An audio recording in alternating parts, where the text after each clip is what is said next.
네, 여러분 안녕하세요. 저는 조금 전에 우리 김 목사님께서 소개해 주신 대로 첼트넴 교회 여기 바로 앞에 있는데 거기서 지금 협동 목사로 섬기고 있고요. 원래 이제 부교육교를 섬기다가 제가 이제 학위 논문 쓰느라고 잠시 사역을 멈추고 이제 교회에서 허락을 해 주셔서 논문 쓰는데 집중해서 감사하게 올해 5월에 웨스트민스터 신학교에서 신약으로 박사학위를 무사히 잘 받았습니다. 사실 뭐 제가 고생한 것보다 가족들이 미국에서 고생 더 많이 한 거고요. 저희 아내가 제일 고생해서 사실은 그 학사모가 이제 제 게 아니라 아내 거다 이제 막 다 이제 뭐 그런 일들이 이제 있었고요. 뭐 공부할 때 어려운 점들은 이제 뭐 여러분도 다 그렇지만 영어가 이제 좀 힘든 것들이 있고 그 다음에 이제 그 긴 시간 동안 이제 버텨내는 게 사실은 좀 어려웠던 것 같아요. 그래도 감사하게 주변에 좋은 분들이 많아서 계속 격려해 주시고 그다음에 기도해 주시고 그렇게 해주셔서 제가 또 무사히 마칠 수 있어서 감사하고 또 말씀하신 대로 지금 이제 제가 또 임지를 놓고 계속 기도하고 있습니다. 계속 뭐 첼트넴께서 협동으로만 있을 수가 없으니까 그래서 이제 가르치는 자리나 목회지나 저는 다 열어놓고 하나님 앞에 맡기고 있는데 여러분 혹시 생각나시면 기도해 주셔서 제가 또 좋은 하나님께서 예비하신 곳에 갈 수 있도록 제 욕심이나 또 제가 원하는 것이 아니라 하나님께서 꼭 예비하시고 준비해 놓으신 곳에 가서 하나님의 백성들을 섬길 수 있도록 기도해 주시면 감사하겠습니다. 제가 오늘 인터넷 복음방송에 와서 말씀을 전할 수 있도록 이렇게 초청해 주셔서 감사드리고 필라 지역에 이렇게 참 귀한 사역으로 섬겨주시는 우리 김종환 목사님과 또 여러 우리 함께 하시는 목사님들, 장로님들, 또 사모님들 감사의 말씀을 전합니다. 저도 교계의 소식들이 사실 듣기가 많이 힘들잖아요. 여기 뭐 아무리 필라가 좁다 그래도 듣기 힘든데 우리 인터넷 복음방송 웹사이트를 가면 그래도 일주일의 소식들이 일목요연하게 쫙 나와 있고 그 다음에 이 화요 중보기도에 어떤 목사님들이 오셔서 말씀을 전해 주시는지도 나와서 제가 제 친구 목사님이 얼마 전에 왔다는 걸 알았습니다. 예, 그리고 저보다 더 훌륭하신 분들이 지금 다 앉아 계시고 또 오셔서 말씀을 전해 주시는데 오늘 부족한 제가 또 하나님의 말씀을 대언하도록 하겠습니다. 이런 귀한 사역들이 끊이지 않고 잘 이어져서 하나님 나라와 또 여러 하나님의 영광을 드러내는 데 쓰임 받았으면 참 좋겠습니다. 아멘. 네, 오늘 저희가 살펴본 본문은 여러분 모두가 잘 아시는 본문이실 겁니다. 누가복음 18장은 특별히 기도에 관한 장이라고 볼 수 있습니다. 누가가 특별히 기도에 대해서 세 가지 비유를 그 누가복음을 통해서 보여주는데 그 중에 두 개가 나와 있는 게 바로 이 18장이기 때문에 기도에 대해서 굉장히 강조되고 있는 장이라고 해도 과언이 아닐 것입니다. 누가복음에서 여러분들이 누가복음을 쭉 읽어 나가시면서 살펴볼 수 있는 큰 주제 중에 하나는 기도라는 주제입니다. 다른 주제들도 많고 뭐 당연히 예수님이 성경의 주제지만 누가복음의 큰 주제 중에 하나가 무엇이냐고 물어보신다면 기도라고 해도 과언이 아닐 것입니다. 다른 복음서들에서도 기도라는 주제들을 많이 살펴볼 수 있기는 하지만 특별히 누가복음에 나타나는 기도는 다른 마태, 마가, 요한보다 더 많이 나타나고 또 이야기되어지고 있는 주제입니다. 누가복음의 기도는 누가가 종말론으로부터 시작되는 주제라고 해도 무관합니다. 다시 말하면 누가는 앞으로 다가올 종말, 세상의 끝, 그 예수님의 재림을 기대하면서 살아가는 하나님의 백성들에게 예수님의 제자로 이 땅을 어떻게 살아가야 하는가, 그러니까 그 제자의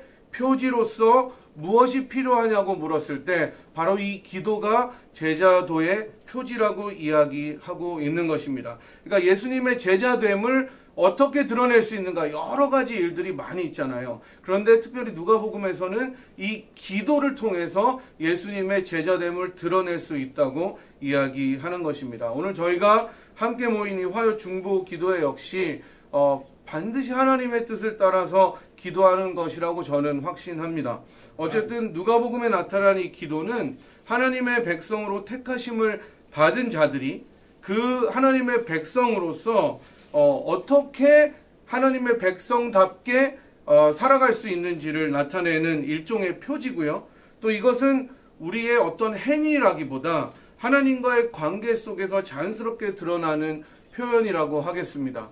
여러분의 자녀들이 여러분한테 뭔가를 사달라고 이야기하거나, 이제는 다 아마 자녀들이 장성하신 분들이 앞에 앉아 계신 것 같아서 얘가 부족할 수도 있는데, 저희 아들이 아직 어립니다. 저희 애들 이제 하이스쿨 하나 있고 8학년 하나 있는데, 특별히 둘째가 와서 정말 거리낌 없이 저한테 이야기합니다. 별로 눈치 보지 않고 아빠 나 이거 필요하다고. 여러분 아마 다 그런 경험들이 있을 것 같습니다. 기도가 이런 거와 같다는 거예요. 우리가 특별히 큰 격식을 갖추지 않고 뭔가를 내가 막 열심히 해서 행위를 가지고 하나님 앞에 나아가는 것이 아니라 하나님과의 자연스러운 관계 속에서 표현되어지는 것, 그것이 기도라고 할 수 있다는 것입니다. 그래서 제가 말씀드린 것처럼 기도하는 것이 제자담의 표지라는 말은 기도 없이는 살 수가 없다는 말이다, 이렇게 이야기해도 무관할 거라고 생각합니다. 오늘 보시는 누가복음 18장 9절에서 14절의 본문 역시 그런 맥락에서 저희들이 이해할 수 있다고 생각합니다. 오늘 비유의 대상은 여러분이 9절에서 보시듯이 자기를 의롭다고 믿고 다른 사람을 멸시하는 사람들이라고 나와 있습니다. 우리 주님께서는 오늘 이 말씀을 들어야 될 대상을 정확히 표현하고 계십니다. 자기를 의롭다고 믿고 다른 사람들을 멸시하는 자들에게 이 비유를 주셨다는 거예요. 이렇게 볼 때 기도의 자리로 나아가는 사람들은 자기의 의의를 내려놓아야 된다는 것을 알아야 된다는 말입니다. 또한 동시에 다른 사람들을 멸시하지 않고 그 다른 사람들을 향해서 내가 가지고 있는 어쩌면 멸시와 조롱이 나를 향할 수 있도록 하여야 된다는 것이 기도의 기본이라고 생각합니다. 그런 비유의 대상 중에 하나가 바로 그 오늘 9절 뒤에 등장하는 바리새인입니다. 바리새인의 기도하는 태도와 내용을 여러분이 한번 들어보십시오. 바리새인은 일단 따로 서서 기도합니다. 여러분들이 이따가 중보 기도할 때 아마 앉아서 이렇게 쭉 기도할 텐데, 마치 바리새인은 그런 무리 속에 속하지 않고 따로 나와서 손을 들고 기도하는 거예요. 그래서 여러분 1세기에 사실 기도하는 것은 이렇게 이 자세가 원래는 맞는 자세였습니다. 그러니까 하늘을 우러러서 눈을 감지 않고 하늘을 쳐다보면서 손을 들고 하나님께 기도하는 것이 유대인들의 기도였습니다. 그러니까 이것은 굉장히 사실은 지극히 정상적인 태도이고 정상적인 방법으로 하나님께 나아가는 자세였습니다. 그러니까 그래서 여러분 그 마태복음이나 이런 데 보셔도 큰 거리나 회당에서 손을 들고 옷수를 넓게 하고 기도한다는 것은 그것은 정상적인 기도의 표현이었습니다. 우리가 이제 바리새인들이 나쁜 것을 알기 때문에 그게 외식하기 때문에 그렇다고 우리가 판단해서 그렇지, 그 당시 상황에서 사실 그렇게 기도하는 것은 너무나 자연스럽고 당연한 태도고 자세였습니다. 마치 우리가 지금 앉아서 눈을 감고 기도하는 것처럼 이런 바리새인의 기도는 사실은 자연스러운 자세였다는 것입니다. 그런데 우리가 볼 때 이 자세와 상관없이 바리새인은 너무나 당당합니다. 따로 기도합니다. 따로 구별돼서 기도합니다. 옆에 서 있는 세리와 자기가 구별되는 것을 나타내 주기 위해서 따로 서서 기도하는 거예요. 내가 저런 사람이랑 섞일 수가 없다고 기도하는 것입니다. 그러면서 기도의 내용을 보니까 사실은 더 황당합니다. 하나님이여 나는 다른 사람들 곧 토색 불이 간음을 하는 자들과 같지 아니하고 이 세리와도 같지 아니함을 감사하나이다. 나는 일해에 2번씩 금식하고 또 소득의 11조를 드리나이다. 이게 기도입니까 여러분? 이거는 자랑입니다. 제가 하나님 앞에 기도할 때 이러는 겁니다. 하나님, 저는 오늘 화요 중보 기도에 가서 말씀도 전하고요. 그 다음에 그 목사님들랑 같이 하나님 앞에 이렇게 좋은 기도 제목들을 가지고 다 기도했습니다. 어떠세요? 이렇게 기도하면 여러분 보실 때 어때요? 야, 저 머리에 피도 안 마른 게 완전히 웃기고 있네. 이렇게 사람들도 생각할 텐데 하나님은 어떠시고, 이게 기도가 아니라는 거예요. 근데 이거는 이 바리새인은 그거를 기도라고 지금 하나님 앞에 올려드리고 있는 것입니다.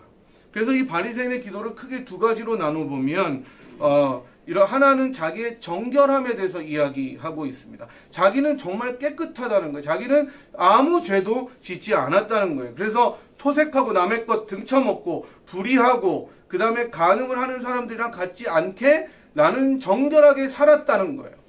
그 다음에 두 번째는 자기가 행했던 것에서 이야기합니다. 나는 일회에 2번씩 금식하고, 저는 고난 중에도 금식하면 눈이 어지럽더라고요. 힘들어가지고.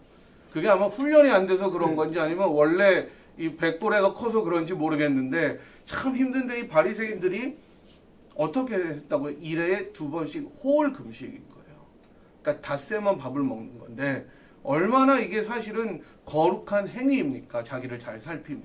근데 이걸 하나님 앞에 자기가 자랑하고 있는 거죠. 2번씩 금식하고 소득의 11조를 드린다는 거예요. 아무리 어려워도 나는 11조를 드린다. 이렇게 기도한다는 거예요. 제가 조금 전에도 말씀드렸지만 우리가 알 수 있는 것은 하나님 앞에 나아갈 때 누구와 비교해서 내가 어떻다는 게 중요하지 않다는 사실입니다. 여러분 기도할 때 어떤 사람의 얼굴이 혹시 떠오르십니까? 내가 그 사람보다는 혹시 좀 낫지 않은가? 심지어 그게 가족일 수도 있고 우리 교회의 누구일 수도 있고 무슨 집사일 수도 있고 무슨 권사일 무슨 장로님일 수도 있습니다. 타인과 자기를 비교해서 내가 우월하다든지 열등하다든지의 문제가 아니라는 것입니다. 기도는 하나님 앞에 나아가서 하나님과의 관계 속에서 대화한다는 그 기도는 하나님과 나 자신만의 문제라는 것입니다. 또한 바리새인은 자기의 의를 들고 하나님 앞에 섭니다. 자기가 얼마나 거룩한지 얼마나 저 사람보다 더 우월한지 하나님 보시기에 칭찬받을 만한지를 내세웁니다. 사실 우리들의 기도나 우리들의 신앙생활 속에서도 이렇게 행위 중심적인 가치들이 많이 있는 것 같습니다.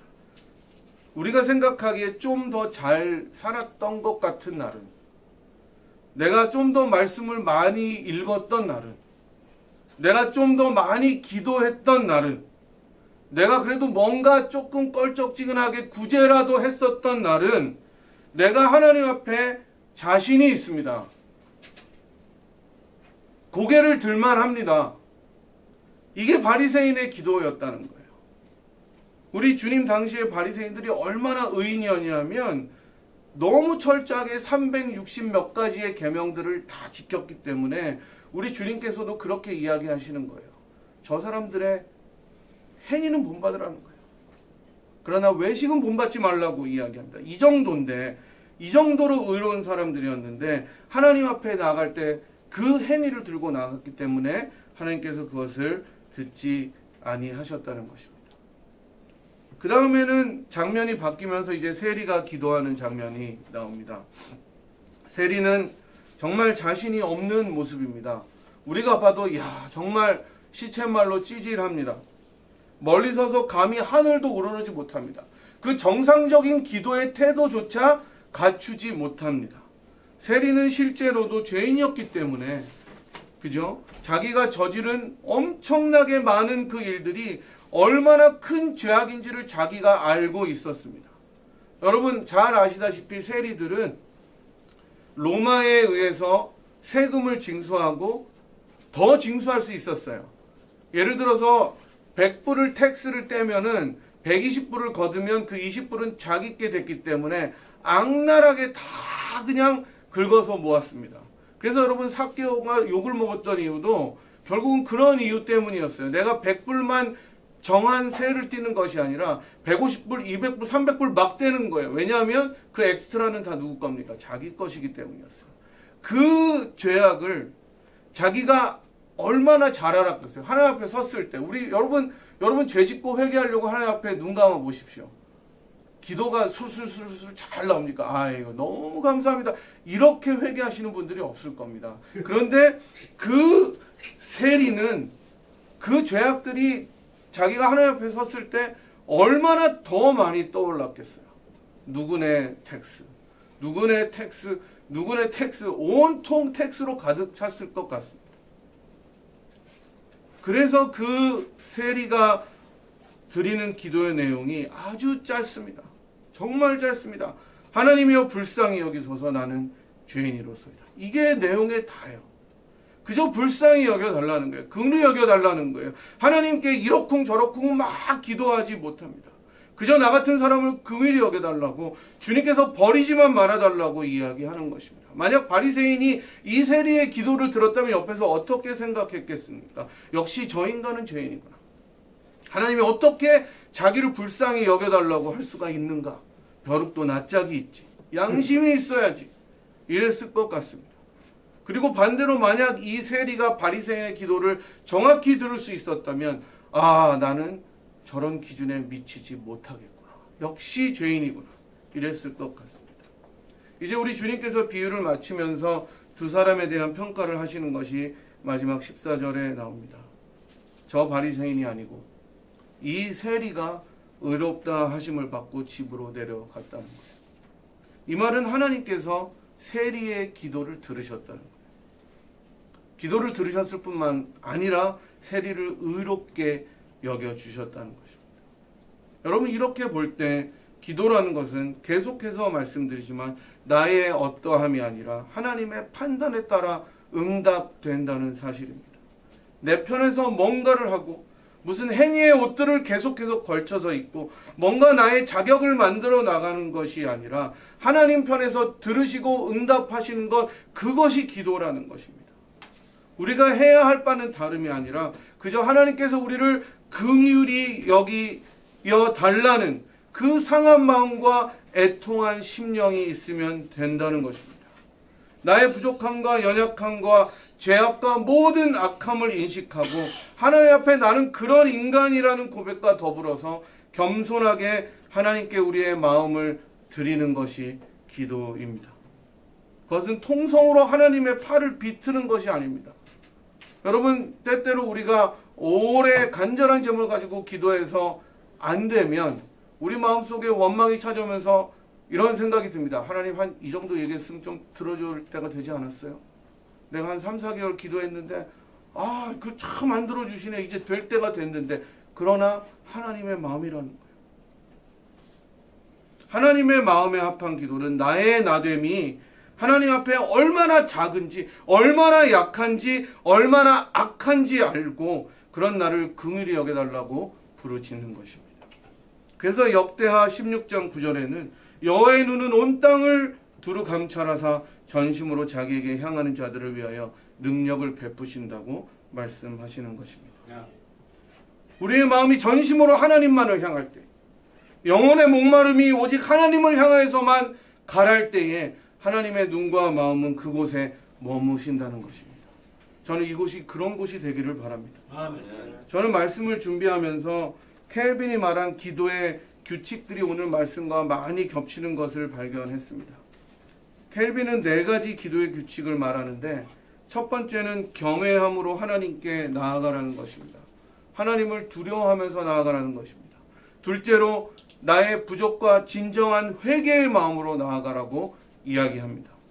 셋째로 우리 자신에 대한 모든 신뢰를 내려놓고 용서를 구하라고 말씀합니다.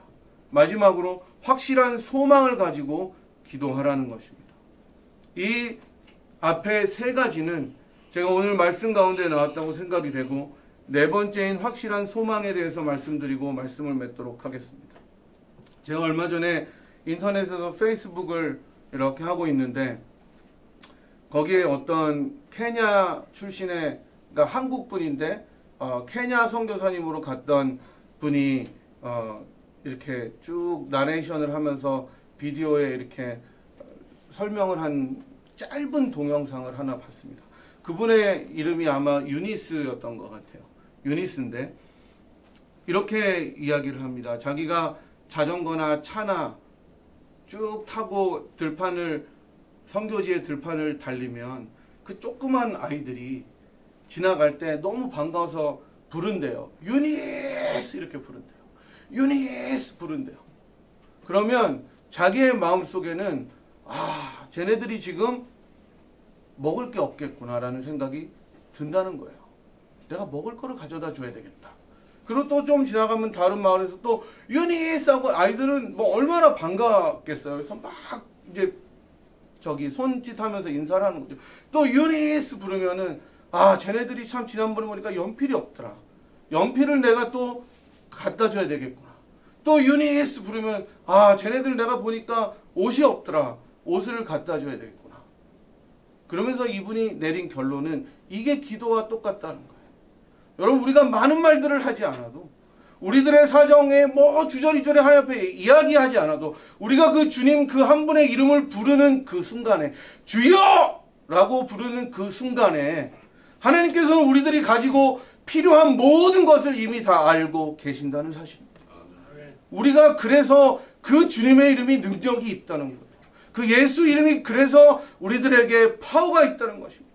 여러분이 기도할 때 정말 당연히 우리가 이 주보에 나 있는 것처럼 자세하게 기도하는 것이 너무나 중요합니다. 그러나 그 바탕에는 그 주님에 대한 유일한 신뢰, 주님께서 내 모든 것을 알고 계신다는 그 확실한 소망의 근거를 여러분이 잡으시고 오늘도 기도하시기 바랍니다. 아멘. 우리가 주여!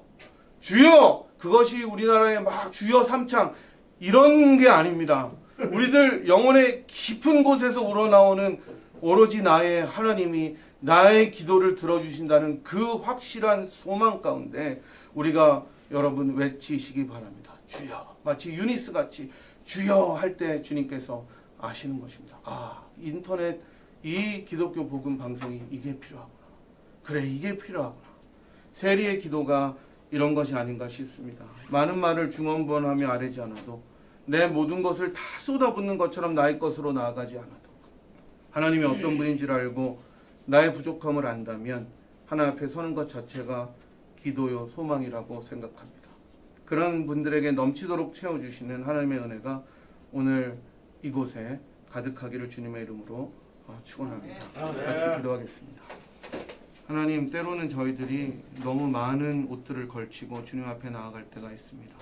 우리가 주님 한 분만으로 충분한 것을 기억하게 하시고 그 주님의 이름이 능력 있는 것을 알게 하셔서 하나님, 오늘도 기도하고 아뢰는 모든 기도의 제목들 가운데 우리 하나님이 중심이 되심을 저희들이 선포하고 그 아래에 모든 것을 내어놓는 저희 귀한 기도의 자리가 될 수 있도록 축복하여 주시옵소서. 감사하고 예수 그리스도 이름으로 기도하옵나이다.